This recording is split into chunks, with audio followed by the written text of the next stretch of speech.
Hi hello friends, welcome back. இன்னைக்கு நம்ம ரொம்பவே ஒரு டேஸ்டான ரொம்பவே ஒரு யூனிக்கான சிக்கன் கிரேவி எப்படி செய்யலாம் தான் பார்க்க போகிறோம். ரொம்பவே டேஸ்ட்டாக இருக்கும், ரொம்ப சூப்பராகவும் இருக்கும். கண்டிப்பாக ஃபுல் வீடியோ பார்த்து ட்ரை பண்ணி பாருங்க. இப்போ இந்த சிக்கன் கிரேவி எப்படி செய்யலாம்னு பார்த்துடலாம். இந்த சிக்கன் கிரேவி செய்யறதுக்கு வந்து ஃபர்ஸ்ட் வந்து நம்ம ஒரு பேஸ்ட் வந்து அரைக்கணும். அந்த பேஸ்ட் அரைக்கிறதுக்கு வந்து நம்ம மிக்சர் ஜாரில் வந்து பாதாம் வந்து ஒரு 20 பாதாம் வந்து சேர்த்துக்கிட்டோம். அது கூடவே வந்து அண்டிப்பருப்பு வந்து ஒரு 20 அண்டிப்பருப்பு சேர்த்துக்கிட்டோம். அதுக்கப்புறமா துருவன தேங்காய் வந்து ஒரு 1/4 கப்பு துருவன தேங்காய் சேர்த்து முதல்ல தண்ணியோ இல்லை பாலோ எதுவுமே சேர்க்காம நல்லா வந்து அரைச்சு எடுத்துக்கோங்க. அரைச்சு முடிச்சு நல்ல பேஸ்ட் மாதிரி நம்மளுக்கு கிடைச்சக்கு அப்புறமா நம்ம பால் வந்து காய்ச்சின பால் வந்து ஒரு 1/2 கப்பு காய்ச்சின பால் வந்து நம்ம சேர்த்துக்கலாம். முதல்லயே பால் சேர்த்து அரைச்சிங்கன்னா உங்களுக்கு வந்து பாதாமோ இல்லை அண்டிப்பருப்போ அரைப்படுறதுக்கு வந்து கஷ்டப்படும். அதனால முதல்ல வந்து பால் சேர்க்காம அரைச்சிட்டு அதுக்கப்புறமா காய்ச்சின பால் 1/2 கப்பு சேர்த்து நல்லா வந்து இந்த மாதிரி பேஸ்ட் மாதிரி நல்லா வந்து அரைச்சு எடுத்துக்கோங்க. இப்போ இந்த அரைச்ச பேஸ்ட்டை வந்து நம்ம மிக்சர் ஜார்லேருந்து அப்படியே ஒரு பவுலுக்கு வந்து மாற்றி வச்சுக்கலாம். இதை வந்து நம்ம சிக்கன் மேரினேட் பண்ணும் போது ஒரு முக்கியமான ஒரு ரெசிபியாக வந்து சேர்ப்போம். அதனால இதை வந்து அப்படியே ஒரு பவுலுக்கு மாற்றி வச்சுக்கிட்டேன். இப்போ வந்து நம்ம கிரேவி வந்து செய்ய ஆரம்பிச்சிடலாம். இந்த கிரேவியை பொறுத்த வரைக்கும் ஃபர்ஸ்ட் வந்து நம்ம மேரினேஷன் முடிக்கணும். மேரினேஷன் முடிச்சு அதை வந்து நம்ம வந்து ஒரு ஸ்மோக் எஃபெக்ட் கொடுத்து அதில் வந்து அந்த ஸ்மோக் இறங்குற மாதிரி நம்ம ஒரு 2 மணி நேரத்துக்கு விடணும். அதுக்கப்புறமா தான் நம்ம கிரேவியை ஸ்டார்ட் பண்ண ஆரம்பிக்கணும். ரொம்பவே ஒரு யூனிக்கான ரெசிபி, ரொம்ப டேஸ்ட்டாக இருக்கும். இப்போ வந்து நான் முதலே சொன்ன மாதிரி நான் ஸ்டவ் ஆன் பண்ணாமல் கடாயை மட்டும் வச்சுட்டு நான் 1 கிலோ சிக்கன் வந்து சேர்த்துக்கிட்டேன். 1 கிலோ சிக்கன் வந்து போனோட தான் சேர்த்துருக்கேன். நீங்கள் போன்லெஸ் சேர்க்கனாலும் சேர்த்துக்கோங்க. கொஞ்சம் பெரிய பெரிய ஸ்பைசஸாக நீங்கள் எடுத்துக்கிட்டிங்கன்னா ரொம்பவே டேஸ்ட்டாகவும் இருக்கும். இந்த ரெசிபியை பொறுத்த வரைக்கும் சாப்பிட்றதுக்கும் ரொம்ப நல்லா இருக்கும். சிக்கனை வந்து நல்லா வாஷ் பண்ணி முடிச்சக்கப்புறமா அதை கடாயில் வந்து சேர்த்துக்கிட்டேன். சிக்கன் சேர்த்தக்கப்புறமா நம்ம சிக்கன் மேரினேஷனுக்கு தேவையான பொருட்கள் எல்லாமே சேர்த்துக்கலாம். முதல்ல வந்து பச்சை மிளகா வந்து 3 பச்சை மிளகாவை 2 கீரி வந்து சேர்த்துக்கிறேன். நீங்கள் காரம் வந்து கொஞ்சம் அதிகமாகவே எடுத்துக்கணும்னு நினச்சிங்கன்னா நீங்கள் கூட ஒரு பச்சை மிளகா கூட சேர்த்துக்கோங்க.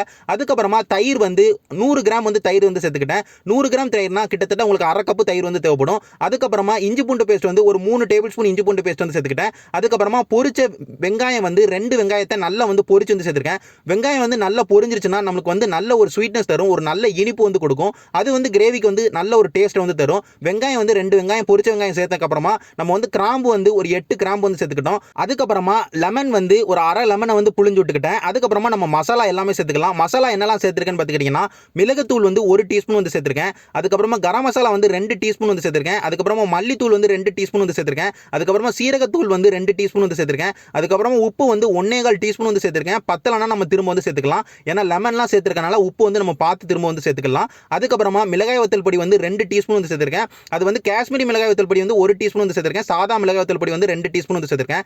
இந்த பொடிகள் எல்லாமே சேர்த்தக்கப்புறமா நல்லா வந்து மிக்ஸ் பண்ணி விட்டுக்கோங்க. அது கூடவே வந்து மல்லி இலை, அதுக்கப்புறமா புதினா, அதுக்கப்புறமா வந்து நெய்யும் வந்து சேர்த்துருக்கேன்.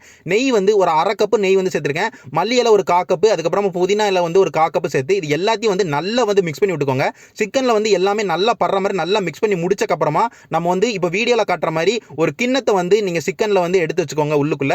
அது கூடவே வந்து நான் வந்து கறி வந்து சேர்த்துருக்கேன். நான் கறி என்ன கறி வந்து சேர்த்துருக்கேன்னு பார்த்துக்கிட்டிங்கன்னா நம்ம வந்து தேங்காய் ஓடோட கறியை வந்து நான் சேர்த்துருக்கேன். தேங்காய் ஓடோட கறியை வந்து நல்லா வந்து அடுப்பில் முதல்ல சூடு பண்ணிடுங்க.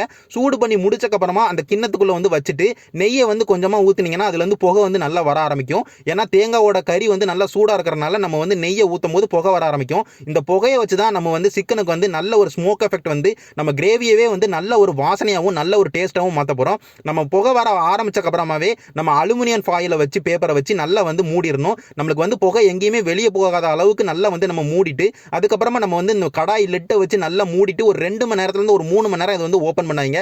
அந்த ஸ்மோக் அந்த புகை எல்லாமே வந்து உள்ளேயே சிக்கனுக்குள்ளே அப்படி டம்ப் ஆகி அந்த வாசனை வந்து அப்படியே அந்த சிக்கனில் இறங்கி அந்த டேஸ்ட்டும் வந்து நல்லா வந்து சிக்கனுக்கு வந்து அது மாற்றி விடும். இப்போ வந்து ஒரு 2 மணி நேரம் கழிச்சு நான் ஓப்பன் பண்ணும் போது நம்ம தேங்காய் ஓடோட அந்த கறியை வச்சு நம்ம நல்லா வந்து தம் கொடுத்தாச்சு சிக்கனுக்கு. நம்மளுக்கு இப்போ நல்லா வந்து இந்த ஸ்மோக் எஃபெக்டோட நம்மளுக்கு நல்லா வந்து நம்ம சிக்கன் வந்து நல்ல வாசனையாகவும் ஓரளவுக்கு டேஸ்ட்டு வந்து நல்லா வந்து மாறி இருக்கும்.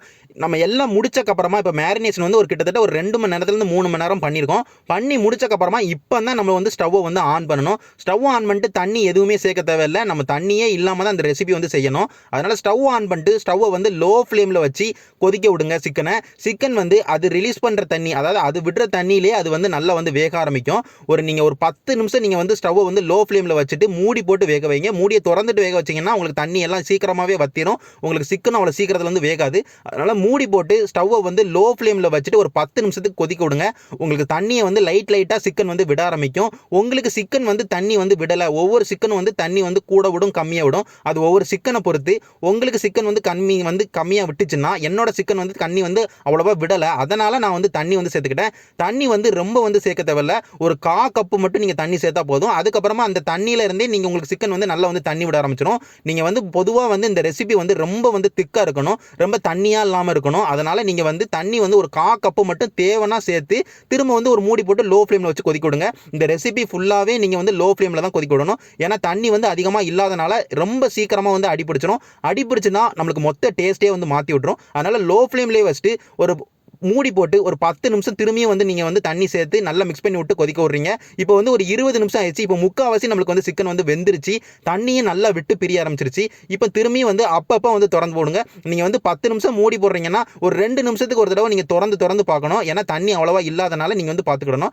இப்போ வந்து ஒரு 20 நிமிஷத்துலேருந்து ஒரு 25 நிமிஷம் கழிச்சு நான் ஓப்பன் பண்ணுறேன். நல்லா வந்து சிக்கன் வந்து தண்ணி விட்டுருச்சு. நம்ம ஏற்கனவே ஊற்றின தண்ணினால சிக்கன் வந்து ரொம்பவே சீக்கிரமாக தண்ணி விட்டுட்டு நம்மளுக்கு கிரேவி வந்து நல்லா வந்து தண்ணியாக வந்து மாறிடுச்சு. இந்த அளவுக்கு தண்ணியாக கூட நம்மளுக்கு வந்து கிரேவி வந்து இருக்கக்கூடாது. ஏன்னா நம்மளுக்கு கிரேவி இந்த கிரேவியை பொறுத்த வரைக்கும் ரொம்பவே திக்காக இருந்தால் தான் ரொம்பவே டேஸ்ட்டாக இருக்கும். நம்ம சேர்த்துருக்க இந்த அண்டிப்பருப்பு தேங்காய் எல்லாம் சேர்த்துருக்கனால ரொம்ப சீக்கிரமாகவே நம்மளுக்கு வந்து கட்டியாயிரும். அது நமக்கு பிரச்சனையே இல்லை. இப்போ வந்து நம்ம கிரேவி வந்து ரொம்பவே சூப்பராக வந்து ரெடி ஆயிடுச்சு. ஒரு 25 நிமிஷம் கழிச்சு கடைசியாக வந்து நம்ம கொத்தமல்லியில வந்து நல்லா வந்து தூவி விட்டுட்டு நல்லா வந்து மிக்ஸ் பண்ணி விட்டுட்டு ஸ்டவ் ஆஃப் பண்ணிட்டோம்னா நம்மளுக்கு இந்த சூப்பரான ஒரு கிரேவி வந்து நம்மளுக்கு சூப்பராக வந்து கிடைச்சிரும். கண்டிப்பாக இந்த கிரேவியை வந்து நீங்கள் ட்ரை பண்ணி பாருங்கள். ரொம்ப ஈஸியாக வந்து பண்ணிடலாம். ரொம்ப யூனிக்காக வந்து இருக்கும். ஒரு ஸ்மோக் எஃபெக்டில் ஒரு தம்மு வச்சு நம்மளுக்கு வந்து கிரேவியை செய்யும் போது நீங்கள் அவ்வளோவா ட்ரை பண்ணி பார்த்துருக்க மாட்டீங்க. முதல் தடவை ட்ரை பண்ணி பார்த்தீங்கன்னா நீங்கள் வந்து தைரியமாக ட்ரை பண்ணி பாருங்க. ரொம்ப சூப்பராக இருக்கும், ரொம்ப யூனிக்காகவும் இருக்கும், ரொம்ப டேஸ்ட்டாகவும் இருக்கும், ரொம்ப டிஃப்ரெண்ட்டாகவும் இருக்கும். கண்டிப்பாக வீட்டில் உள்ள எல்லாருக்குமே செஞ்சு கொடுங்க. எல்லாருமே ஒரு வித்தியாசத்தோட ரொம்ப ஒரு ஆர்வத்தோட எல்லாருமே ரொம்ப விரும்பி சாப்பிடுவாங்க. எல்லாருமே சாப்பிட்டுட்டு ரொம்ப பிடிச்சிருக்குன்னு கண்டிப்பாக வந்து சொல்லுவாங்க. எல்லாருமே ரொம்ப விரும்பி சாப்பிடுவாங்க. நான் இதே மாதிரி வேற ஒரு நல்ல ரெசிபியோட உங்க எல்லாருமே வந்து பார்க்குறேன். நன்றி.